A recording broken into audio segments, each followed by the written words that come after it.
Welcome to the podcast. Súbele volumen. Conversation with the people who were with me in the world TV. Carlos tonight.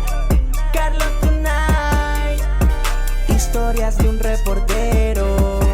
Carlos tonight. Dale que viene lo bueno. Hey everyone, welcome to Carlos Tonight. Thank you so much for being here. My guest this week is an author and a music producer who has worked with such notable artists such as Peter Gabriel, Bobby Brown, Ozzy Osbourne, and Snoop Dogg. He is connecting to us right now from the UK. Steven Machat, welcome to the podcast. How are you? I'm great. How are you, Carlos? I'm doing good. You know, it's great. You good? Yeah, it's great talking to you. Thank you for the opportunity. I want to start with, you. I saw your Cubs shirt. What'd you say? I saw your Cubs shirt on that intro. Oh, yeah. When you were owning your Cubs jersey. It's funny because I was in San Diego promoting the All-Star game, and then I had to go connect with my Chicago Cubs because that's where I grew up. So there you have it. It's very cool. Yeah. So you grew up surrounded by music. Your father was a entertainment lawyer and represented artists such as Phil Spector and the Rolling Stones. How much of an influence did he have on your career and the man you are today? But for that, I would have taken a different path. I was like born into it and I had no choice. And all my father would tell me is while I was venturing in, I went to go into politics in Tennessee. I went to law school at Vanderbilt and I was setting it up to do that. And when he realized I was serious, he's like, you're not doing that. And he got me involved in Charlie Daniels, the management. He got me involved in Capricorn Records, and with Phil Walden, I ended up involved with the Jimmy Carter election campaign. It's funny, I was a Tennessee delegate for Jimmy Carter back in '76, and they made me a Cherokee Indian delegate because they didn't have any when they were making things politically correct. And I could pass for an Indian. I could pass for a lot of different beans, right? But it had a lot of influence. That's great. Tell us about your role in helping nourish these artists that I mentioned earlier. I use baseball as my example. You know, there's 9 positions, but you need a team win. You have the greatest home run hitter, and very rarely does it ever have a championship team. So what I did is I end up seeing the team, and when I was able to gain people's full trust, I become like the manager, and I plug myself in where there's an opening, where someone's injured, someone's hurt. I know all the avenues of marketing and promotion, publicity. I love music. I hear things. I see things. I know how to communicate, I believe. And I could sit and one thing I could definitely do is I could pump you up to get you to try to go through that wall. So I sit there like the team coach, and it's like, before we go on the road, I'll tell you whatever you need. So you get out there and you're a phoenix, you're a fire, you're ready to go, you're ready to light up. And, and I'll help calm you down too. I love people and I read energy and I feed off it. Did you ever imagine that these artists would go on to do, bigger and better things and turned out to be the artists they became? I saw what I do with the artists, to give you the best answer I can in the short seconds that we have. I help them make their dreams come true. And if they believe that they could do it, and if they prove to me that they'll dedicate the time, the energy, and the wherewithal to doing it, let's go. Because, sometimes and I'm not always right. No one is. And you meet artists that just can't get it together. I have an artist right now called Rock's Revolt and the Velvets. My wife that I'm with right now, we restarted a record label, and it's part of the School of Sacred Knowledge. And I had this intuitivist, an artist that heard from beyond, and she wrote great songs, and she had a great band, but she was scared to go the full distance. And I couldn't get the album out of her in time because I was in England, and I decided I could promote rock and roll better here in England and then bring it back to the US. And I couldn't get the album out of her, and I had a single going on here, and we didn't have the album. So it just fell apart, and now I'm trying to figure it out again. So we're redoing it. But what I'm saying is I thought she had the energy to go to distance. And at that moment in time, she didn't. You both have to have the energy. Right. and you go make it How work. much time did you spend with these artists? And do you have any cool stories to share? You pick one and I'll give you a story. I'm a walking story. How about Snoop Dogg? With Snoop Dogg? You want a great story? Yeah. It's let's make it 2002, 2003, right? Somewhere in there. He's with Daz Dillinger. They're in Ohio. They're doing shows. Daz is, his warm-up. And I was handling Daz, and I get a call that the bus in Ohio got pulled over. Okay. Now, they're in Ohio, so let's make that Central Time. Where was I then? I was in L.A. So they got pulled over at like 5:30 in the morning, 5 o'clock in the morning, which in L.A. would be about 3 o'clock. So I answered the phone, and I'm like, what's up, man? We need you. I go, what do you need me for? We got pulled over. There's a cop in here. We told him that we wanted to talk to our lawyer. So I said, I'm the lawyer. I said, what is he doing? He says, he pulled us over, and we have pot on the bus. And I'm like, he's surprised. So they said to me, I said, put him on the phone. He said, hi. He said, I'm Steven Machat. I said, what are you doing? He says, your group here has some marijuana. I said, you mean pot? He said, yeah. I said, okay. And I said, how can I help you? He said, that's illegal. So I said to him, are you a parent? He goes, what's that to you? I said, it's important for a minute. He said, yeah. And I said to him, do you have kids? He goes, yeah. I said, so what are you going to do? You're going to arrest that band, Snoop Dogg and the Dog Pound, because they were in Tour Corrupt was with them too. And I'm like, you're going to arrest them for having pot? Everyone knows they have pot. And he says to me, well, I said, no, listen to me. If you think it's a crime for them to have the pot, take the pot, get yourself some autographs, throw it away, and go home to your family. Why would you want to sit and waste 7-8 hours arresting a guy that I'll bail out of jail? Take away what you think is wrong, and then move on. And I'll have them sign an autograph or two for you. That's what happened. Wow. Do you have a favorite artist that you've worked with? I've done this since, say, 1972. Yeah. And, it's like you're a Cub fan. Who's your favorite Cub? Right? I'm usually because we have it in common. You can't answer me. I don't know. You love them all. Exactly. But what you do is like, am I right? My favorite Cub was Ernie Banks. Ernie Banks, yeah. I mean, I loved him. I'm older. It's like, okay, Ernie Banks, hey, can we play two? But, it depends. The 70s I had one. The 80s I had one. The 90s I had one. The zeros I had one. Today I have one. Tomorrow I may have none. Yeah. But I love people, and if I could create energy with you, I'm all smiles.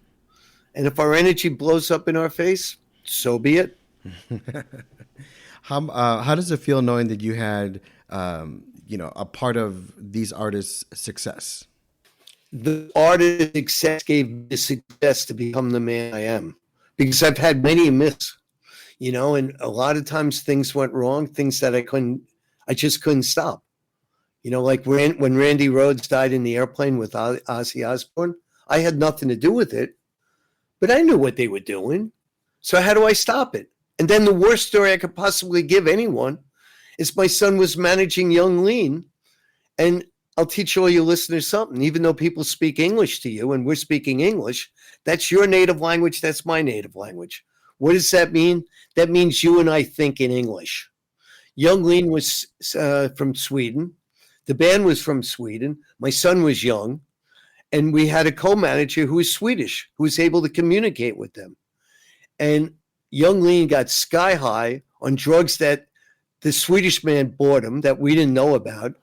And what happened is he went crazy. And all of a sudden, when he went crazy, my son just didn't know what to do. And he panicked and he drove himself to his death. And it's like, I didn't know what to do. But all I did know what to do was to help everybody else, because what just happened to me, it happened to me. Now what am I going to do? I'll figure it out. I've got to get beyond that. I just got to suck it in and help everyone out that I can, because I'm the elder, and it's a horrible thing. Uncertain death, and to go bury your son. My son was burnt alive. They then take he didn't have a choice. I mean, I have a choice. Am I cremating my son or am I burying my son, So I cremated him.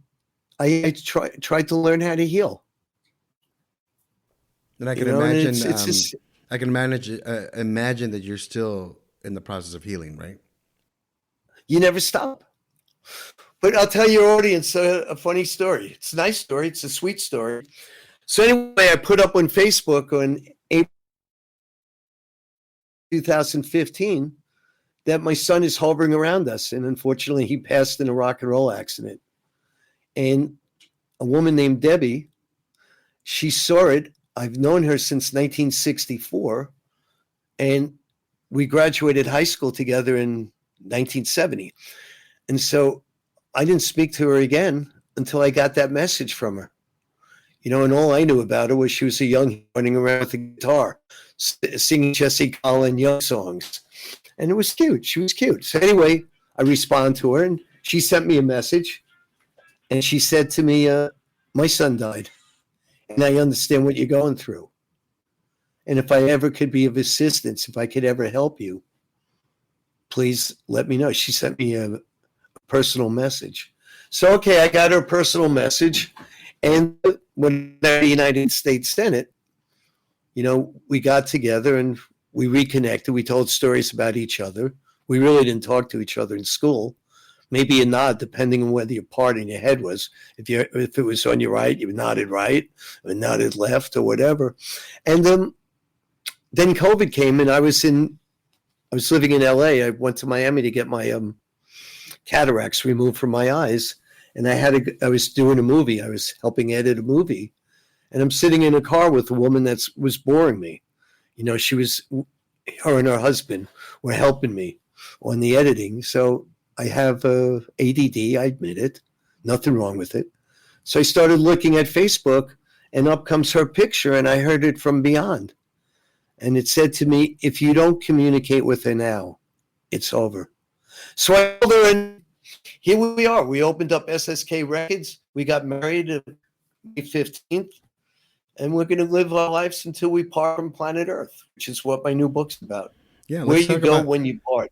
Yeah, let's talk about that. You have almost a dozen books that you've published, from the history of viruses to Gods, Gangsters, and Honor, and the recent one, We've Got to Get Out of This Place. And so in this latest book, you ask those questions that a lot of people are wondering. And so let's start there. The first one is who we are. Yep. Who are you? And while I'm asking you who you are, who am I? And what's the difference between you and I?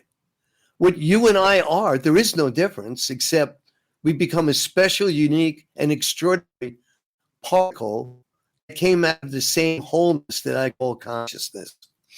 And the consciousness, so you get what my opinion of it is, comes from the Supreme Being.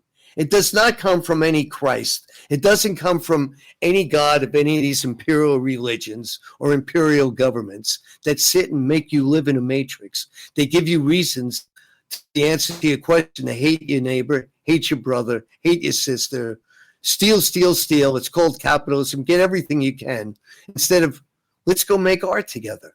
That's what Earth is all about. It's in the word. Earth is the only planet that does not have the name of some form of other god, right? All of them, all the other 8 planets are gods.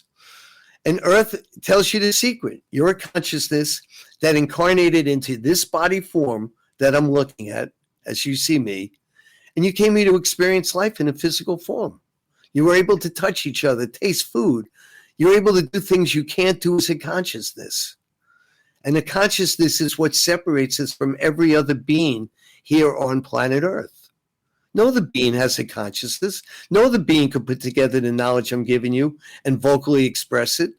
Although I do believe, and in my school of sacred knowledge, species and talk to each other. So one of the lectures that we give there is, I have a friend that he made music with me, Steve Scully, and we put out the Singing Life of Plants. And what we did with it is we recorded the plants talking to each other, making noise underground that you and I can't hear. And it's a fascinating thing, and it's probably the most meditative music I've ever made. I think the one that touches me the most is the question, why are we here? Do you get that a lot? Why are we here? Yeah. That's been my, okay, you wake up, you're looking at yourself, you look in the mirror and you go, why am I here? What am I here to do? Well, you're here to figure out why you wanted to be here. Once while traveling across a space being made out of a matrix where there's gravity, and you're being pulled down. You're being pulled out of the other side, and you're being pulled into this matrix called our universe in planet Earth. And all of a sudden you're sucked down here and you're like, okay, I forgot that I could fly. I'm now locked inside this body. I can't close my eyes, and just disappear, and it's like, and I'm not the only one that thinks like this. There are so many fairy tales that are all about this, and not Fairy, which is what the Vatican did. It's Faire. It's a French word. It means enchanted. These are enchanted tales. So you're like, okay, what am I here to do? Well, you're there to discover what your wants and what your needs are all about. You've separated and you've become an ego. Okay? You're an individual ego. An ego, ego means you've edged God out. You've edged out the supreme being, and you want to have a solo life where you come here to live and be God. Now, most people can't do it, so what they do is they come here and live and become sheep. They work for somebody else. They will be, instead of living their destiny, they will live and become someone's fate. Their fate is to live someone else's destiny. And then what happens, your body decides I've had enough, and it stops working. You're released from your body, and that's what I tell you in the book. And I've studied my whole life this, and I've lived, unlike, okay, I'm a United States Senate. I'm going to go visit the Ukraine. Well, what are you going to do in the Ukraine? Why are us taxpayers paying for you to go there? They don't even know the word means nowhere. It means without borders. But anyway, more importantly, I go into places and I will sit and get into your culture. I will sit and discover your version of God. I'll sit and discover the history of how this imperial government running your nation became the government it is today, and what was it yesterday. I want to know what they teach the kids. I want to know what you're going to teach your kids. I want to know what happened to love, the world that we were supposed to come into, because we never understood before we incarnated here that even though you and I are looking at each other, all right, and we're seeing light, and you're smiling and I'm smiling, or I'm trying to. Anyway, I'm smiling. My light, your light could be darkness to someone else. It's duality. The trick is to see and live in light, to share your truths. And if someone doesn't see your truth, get over it. Don't beat them up. Yeah, don't kill them. The trick in life is to create a government that support you, the people, by the people and of the people, to give you health care and welfare, not to vote them in the government so you pay taxes to give them a job so they can tell you what to do. No. Now, it's about making love. And the question of life is, what is life all about? You're going to answer is love. You're going to discover love. And love is the answer to every basically philosophical question you could get. Right. Love is good. Answer? Love is beautiful. Yep. The one big thing that a lot of people debate, and you mentioned this earlier, where do we go after we are released from our physical bodies at the moment of our death? What's your opinion on that?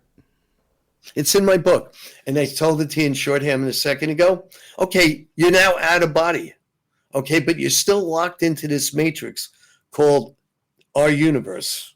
So call whatever you want. I call it the Earth Matrix. You're here. You're hovering around, and it's like, what happened to my body? And then you're living here in a time, and it's Act 16, it's Act 15 of the new book. Act 15 is reincarnation. And I give you the stories of reincarnation as been taught by the mystics, and as much I could of the Hindu and the Buddhist thought processes that have been being built upon for 2,500 years. I've worked with Robert Thurman, who's basically the translator for the Dalai Lama and his Buddhist temple. I've been all over. Put out music from India and Pakistan. I got right in there. I wanted to know what they knew. I sat with many a yoga teachers, the elders, There's Yogi Bhajan, the Kundalini Yoga, and his disciple Tej, who's my personal friend and my teacher. And I find something very interesting. Even though people know what I tell you, they're scared to believe it. Because what it is it's on you. When you get there, all I can tell you, and as simple as it sounds to you, try to forgive and just go. Your consciousness has no gravity unless you have want and a need. And if you have a want and a need, that's called karma. And if you have any gravity, you're staying right here in this dimension. And then I walk you through ancient tales, and I wrote it. I must have written it 30 times to make it so we could all understand what I like. I once put out a movie of Mickey Mantle, and he was my hero. And the reason I throw this in the middle of this is I could never understand why he didn't become a manager. And he said to me, because it comes too easy to me and I can't teach it to you. When and I did a Mickey Mantle home video, the first home video ever done. And it was a baseball player. What he taught me was, if something comes easy to me, my job is to convey it to you. I need to know what you know. So in the book, I tried to break it down. I had people question me. And it's all about karma. Let go of karma. And then some of us have a need to help others. That's karma. So we're going to stay here and be the elders to guide you into the shining light. And the shining light is the path back home to the Supreme Being, where you go and you go rest. That is until you have a want and need. Because it's impossible. As long as there's electricity in you, you will have a want or a need. And we're the energy. We are a consciousness, as I've been saying, and I repeat it all the time. You have cells, okay? Your cell is made up of 3 parts. You have a proton that goes right. You have an electron that goes left. And then in the middle, there's the neutron. Well, something makes that body work. There's an electrical charge that lights up your body. You know something? It's you. Carlos, it's you. It's you, the individual. In my case, it's Steven, the individual. I have a want or a need, and the best thing I can teach people is, okay, I got thrown out trying to steal second base, but get up and dust yourself off and go back home and do it all again. Absolutely. Learn what you came here to learn. I love that. Go play it. I love Learn that. it, right? Yeah. I can't wait to check out your book. If someone's interested in picking up your book, where can they go? You could go to 3 places. You could go to anywhere books are sold, like Amazon or whatever, and just type in my name, Steven Machat, and it's StevenMachat. Or go to Steven, again, StevenMachat.com. Or if you want to come play with me, come visit me in the School of Sacred Knowledge.com. I've reopened the School of Sacred Knowledge that was shut in 530 AD by Emperor John Intus, if I said it right, who became the Byzantine emperor. They didn't want to have any competing theories other than what they and their churches told you. For you to get to heaven, you have to go through them. That's not true, my friends. For you to get to heaven, that's on you. And there's lessons and lessons, and it will take eons and eons. But you know something? You have life. And in the English language, we live in what's called the present. We're living in the now. And the word has a double meaning. The greatest gift you have is your life here in the present. If you worry about the past, you're living in your back. You're living, forgive me, in your ass. You're going to create worries you don't need. When you try to meditate, your mind doesn't want you to shut it off. Your mind is not your enlightenment. Your mind is the part, it's the computer. It's the part that tells your body parts what to do. And you do 3 things, my friends, or 4, because I consider us all friends. You eat, and you have to eat living forms. We eat living forms. Why? I don't know. We haven't developed yet where we can give you the vitamins you need to keep your body going. Even a plant, you vegetarians, is a living form. And that plant makes the oxygen you and I breathe, and you and I breathe out the oxygen in a carbon dioxide form, which allows the plants to leave. Life is all duality. We share. Your heart breathes in the oxygen and it breathes out the carbon dioxide. And that's what we do. We live in a world based on sharing and loving. And you remember those rules. And understand, you're not going to win every game, whatever your games are. That's why my book, here's the cover. I show you it's a game. Yeah. There you go. Can see it. You got to get out of this place. I'll make sure to put that in the show notes so people can know about it. Hey, before I let you go, I'd be honored. And the School of Sacred. Well, I was just going to finish real quick. Sure, go ahead. The School of Sacred Knowledge. I have different intuitives who share with you their knowledge and their awareness. We're all mystics, and for you to ask questions that you just asked that we were doing, you're like everybody else, including myself. You want to know how you got here, and you want to know how we get out of this place.